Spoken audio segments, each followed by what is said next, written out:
ভারতের বিপক্ষে ম্যাচ শেষ করে গতকাল দেশ ছেড়ে ইংল্যান্ডের ম্যানচেস্টারের উদ্দেশ্যে পাড়ি জমান বাংলাদেশি ফুটবলার হামজা দেওয়ান চৌধুরী। বর্তমানে তিনি শেফিল্ড ইউনাইটেডের হয়ে মাঠ মাতাচ্ছেন। ইংলিশ চ্যাম্পিয়নশিপ লিগে আজ কভেন্ট্রি সিটির বিপক্ষে মাঠে নামবে হামজার দল।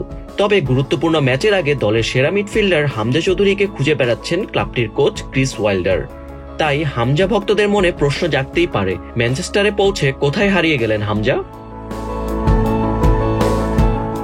গতকাল ম্যাচ পূর্ববর্তী সংবাদ সম্মেলনে শেফিল্ড ইউনাইটেডের প্রতিনিধি হিসেবে আসেন দলটির কোচ ওয়াইল্ডার। সেখানে হামজাকে নিয়ে মজার ছলে তিনি বলেন, আমি জানি না হামজা কোথায় আছে, যদি কেউ তাকে দেখে থাকেন দয়া করে আমাকে জানান। হামজাকে নিয়ে মজা করলেও তার অবস্থান সম্পর্কে অবগত আছেন শেফিল্ড কোচ। বাংলাদেশ জাতীয় দলে গেল 25 মার্চ ভারতের বিপক্ষে অভিষেক হয়েছিল হামজার। প্রতিবেশী দেশের ফুটবলারদের কাঁপিয়ে গতকাল ম্যানচেস্টার সিটির পথে রওনা দিয়েছেন হামজা। ইতোমধ্যেই সেখানে পৌঁছেছেন বলে জানা গেছে।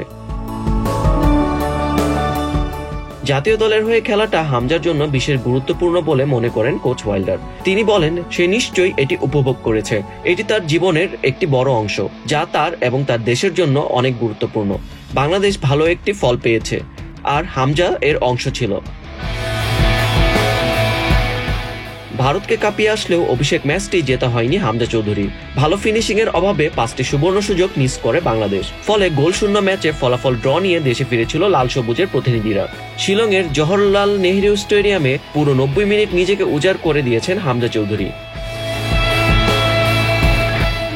সতীর্থদের প্রয়োজন অনুযায়ী নিচে উপরে উঠেছেন, প্রতিপক্ষের পাস ধরেছেন, বল ক্লিয়ার করেছেন এবং আক্রমণে উঠেছেন। যেখানে বল সেখানেই ছুটে গেছেন। বাংলাদেশের কর্নারগুলো হামজাই নিয়েছেন। মাঝে মধ্যে হামজার বাড়ানো থ্রু পাস ভারতের রক্ষণে ত্রাসের সৃষ্টি করেছে। ভারতের তারকা খেলোয়াড় সুনীল ছেত্রীকেও করেছেন বোতলবন্দি। এদিকে চ্যাম্পিয়নশিপ লিগের 38 ম্যাচে 80 পয়েন্ট নিয়ে দ্বিতীয় স্থানে রয়েছে হামজার দল শেফিল্ড ইউনাইটেড। অন্যদিকে 59 পয়েন্ট নিয়ে 5 নম্বরে আছে কভেন্ট্রি সিটি। কভেন্ট্রির কোচ হিসেবে দায়িত্ব পালন করছেন চেলসি কিংবদন্তি ফ্রাঙ্ক ল্যাম্পার্ড। বাংলাদেশ সময় আজ রাত 2টায় মুখোমুখি হচ্ছে এই দুই দল।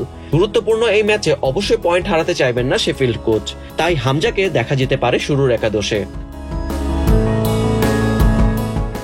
আরাফ আহমেদ, বাংলাদেশ প্রতিদিন।